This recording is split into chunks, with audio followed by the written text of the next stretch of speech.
Olá, boa noite a todos.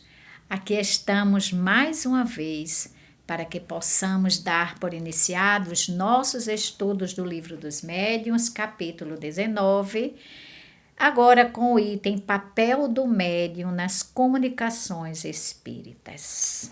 Vamos lá? Kardec, né? Como sempre, Kardec, em sua imensa sabedoria, sabia questionar os espíritos para trazer para nós a resposta mais lógica, mais precisa daquilo que realmente precisamos saber. E ele pergunta: o médium, no momento em que exerce sua faculdade, está em estado perfeitamente normal? O médium, no momento que exerce a sua faculdade, está em estado perfeitamente normal? É importante essa pergunta, porque esta mesma pergunta outros médiuns nos fazem. Médiuns novatos, aqueles que estão iniciando, aqueles que apenas estão em estudo e mesmo aqueles que já são médiuns atuantes. E este questionamento é a dúvida que surge em diversos médiuns. Então, os espíritos nos respondem. Algumas vezes está no estado de crise, mais ou menos pronunciando. É isso o que fadiga, e é por isso que necessita de repouso. Porém, frequentemente, seu estado não difere sensivelmente do estado normal, sobretudo nos médiuns escreventes. Olha aí a resposta. Primeiro, nós vamos entender que o médium, ele, quando está nas comunicações, quando ele está ali sendo intérprete, sendo instrumento dos espíritos, ele é muito consciente, sim. Ele lembra exatamente do que está sendo dito, do que está sendo transmitido.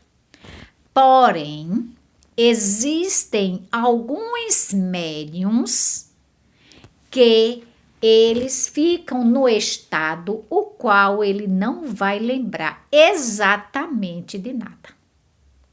Ele é aquele instrumento neutro, isto é, ele está ali trazendo a comunicação, mas ele não consegue registrar o que o espírito está ali lhe transmitindo.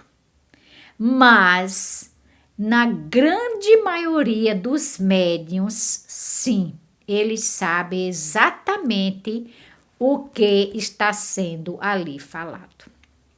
É chamado de médiuns conscientes.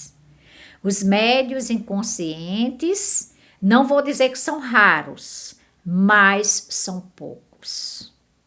E também existem os médiuns em crises. E aí a gente pode dizer que aí vai depender do estado do médium. Se o médium está no estado de choque, se por algum motivo esse médium sofreu alguma coisa que deu a ele essa condição deles passar por essa situação, então esse médium, ele não vai estar no estado normal. Mas, na grande maioria, o médium está prontamente ali em comunicação, mas ele está sabendo que o espírito está lhe passando. E isso é muito bom, porque o médium não fica à mercê do espírito. Nós sabemos que as comunicações ainda inferiores, estas comunicações, o médium, ele deve ser o crivo.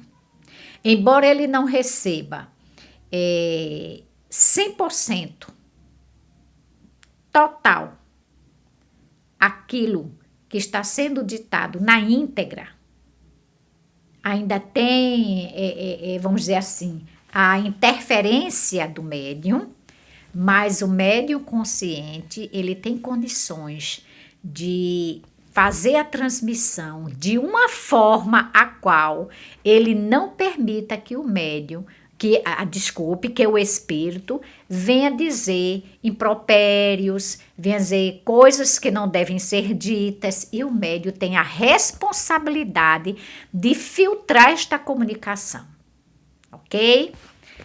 Foi entendido, né, meus amigos? Então vamos lá.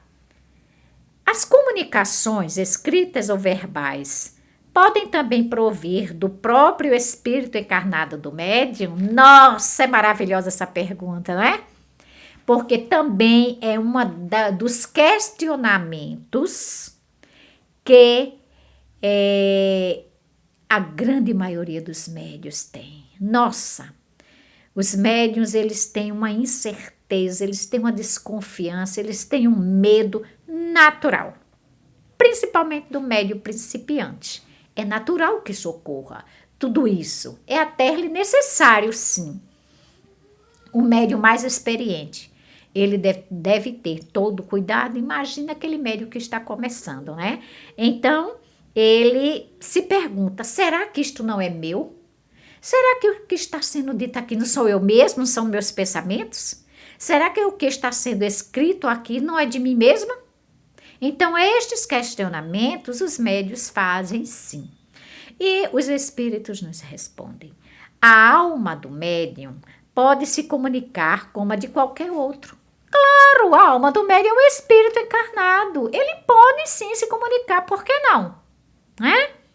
Aí ele diz, se ele goza de um certo grau de liberdade, descobre suas qualidades de espírito, que eu acabei de falar, não é verdade? Disso tendes a prova nas almas das pessoas vivas que vêm vos visitar e se comunicar convosco pela escrita, frequentemente, sem que as chamais. Porque ficais sabendo entre espíritos que evocais aos que estão encarnados na terra. Então, eles vos falam como espíritos e não como homens. Porque pretenderias que não ocorresse o mesmo com o médium? É verdade, gente. Olha, vamos pensar direitinho. Nós, muitas vezes, ficamos na ansiedade de que um ente querido nosso, né, um ente querido, um amigo, quando ele nos antecede, aí vai anos, que para nós são bastante, mas para eles não. E aí a gente fica naquela ansiedade de querer saber alguma coisa desse nosso querido, né? O que aconteceu com ele, como ele está passando, enfim. A nossa curiosidade, como sempre, né? E aí, de repente, esse espírito já está encarnado. Mas você o tem como ainda na erraticidade. Então, você tenta fazer essa evocação. E por permissão da própria espiritualidade, esse espírito se comunica. Porém, você não está sabendo se ele está encarnado ou desencarnado, mas ele está ali se comunicando. Ele está trazendo um conteúdo para que você possa usufruir daquilo que você desejava. Porém, muitas vezes, como também já presenciei, já ouvi pessoas dizerem assim, essa comunicação não bate com a pessoa que eu conheci. Essa comunicação está muito diferente da pessoa que eu conheci. Ora, a pessoa que você conheceu, que você conviveu, são pessoas que já desencarnaram, já perderam um pouco do que ele era como ser encarnado. E aí essa pessoa ela pode usar de uma linguagem mais rebuscada ou de uma linguagem mais pobre. E se essa pessoa estiver encarnada? Ela também vai utilizar uma linguagem adequada àquilo que lhe convém. Aí você acha diferente. Então é preciso que nós tenhamos bastante cuidado quando queremos fazer algumas evocações. Vamos deixar que a coisa aconteça naturalmente. Se um dia um amigo ou alguém que já está do outro lado quiser se comunicar conosco, tiver permissão, que ele venha, que ele é bem-vindo.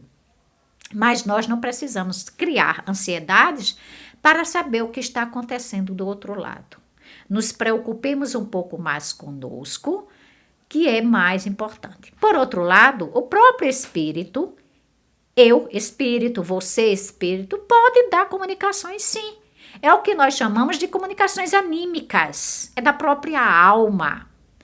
Talvez por uma necessidade, você em estado, vamos dizer assim, no estado de crise, você no estado sonambúlico, seja como for o estado do médium, e aí o próprio espírito vem e se comunica. Muitas vezes algumas coisas que estão guardadas lá dentro, sabe? E esse espírito quer expor. Eu conheci vários casos de comunicações anímicas dentro da seara em que eu participava. Tinha uma pessoa que se comunicava e falava de uma boneca do passado, uma boneca e seus vestidos, e a conversa com a boneca, e nós começamos a estudar este caso e percebemos que era comunicação anímica. Nós podemos repudiar o médium? Não. Nós precisamos deixar esse médium em crise ou dizer que ele não está certo? Não. Nós vamos recriminar esse médium? Também não. Nós vamos cuidar desse médium, nós vamos dar orientações a esse médium e, se necessário, colocarmos ele para um tratamento. Ok, meus irmãos, então a gente vê que a coisa não é tão difícil assim, né? Basta a gente querer estudar. E eu sempre digo, gente, o estudo é maravilhoso, é preciso estudar, é preciso tirar as dúvidas, é preciso a gente, sabe, fazer a coisa muito bem rebuscada. Porque não é justo que as pessoas falem e aceitemos da forma que ele fala, sem que a gente também possa questionar. Não é mais o tempo de estarmos apenas ouvindo. É preciso que a gente estude para saber o que é certo, é preciso que a gente estude para entender, né? O que é o médium, por que somos médium, qual o comportamento do médium, o que é que o médium precisa fazer. Médium, ele não pode parar de estudar não, gente. Quando ele sabe, quando ele conhece que é um médium que realmente ele quer educar sua mediunidade, ele tem que estudar sempre. O estudo vai fazer parte da vida desse médium até lá para adiante. Porque mesmo quando a gente desencarna, a gente sabe que pode voltar a estudar. Não é isso? Então, meus irmãos, esse é o nosso estudo de hoje. Nós paramos no item 2 e na próxima semana não, amanhã, nós voltaremos a fazer o nosso estudo para que a gente vá aprendendo lentamente, não precisa pressa. O importante é aprender, tá bom? Beijos para todos vocês.